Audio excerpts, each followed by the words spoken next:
I'm Kenny Lowry. Today we're going to take a look at what we're going to call the Spruce base patio deck fountain. Now this patio deck just means it's a self-contained. We don't have the basin buried into the ground underneath of it, so this is a self-contained unit. It's just two pieces. You got this top piece right here, and then the bottom piece. And the bottom piece is where the water reservoir is. If you can see that right there. This is also taking a inline pump. An inline pump simply means the pump is not submerged in there. It's actually underneath of the boulder, and it's connected with the hose that comes up here to the top right here, and then of course it just flows out and recycles.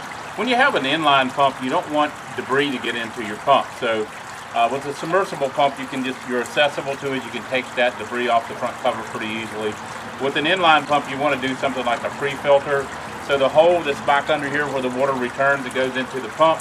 You'll put something, a little sponge like this, and this is going to come with that too. So if you have an area where you're going to get debris, stick that down in the hole. That keeps things from getting sucked into the pump.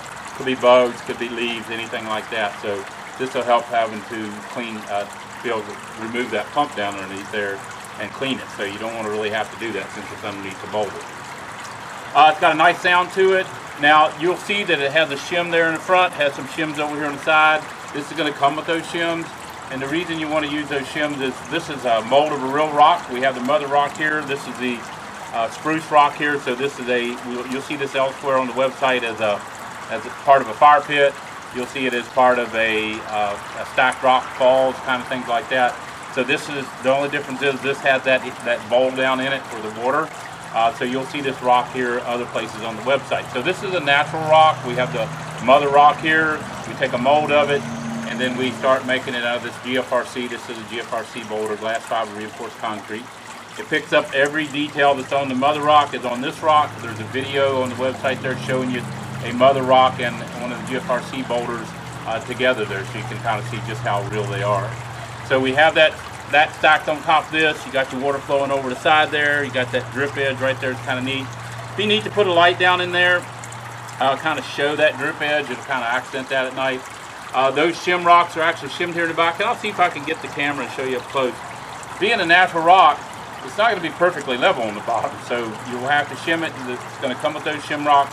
You see we kind of tilted that side up there because we wanted to get that water as level as we can so to hold as much water as we possibly can. And then we shim this here on the top too because we wanted that water to kind of flow out here. We didn't want to kind of flow in all to one side. So shimming is something to be expected on when you set up this fountain. It's not a big deal. It just takes a couple of minutes and you'll be good to go. Right now I'll grab the camera, take a close-up look. There again we want to look at those shims. Got a good sound to it. I think you can see that drip edge there, and I'll take the mic off there so you can see. So you see that shim there. You could tuck that back under there so you wouldn't see it if you wanted to. I'll see if I can get around here to the back and show you the back side of it as well. You probably see this cord where it comes out underneath of the rock right there, and you see the shims there on that back corner. And that's the top. And let me put the mic into close to the water where it falls up there so you can pick up the sound.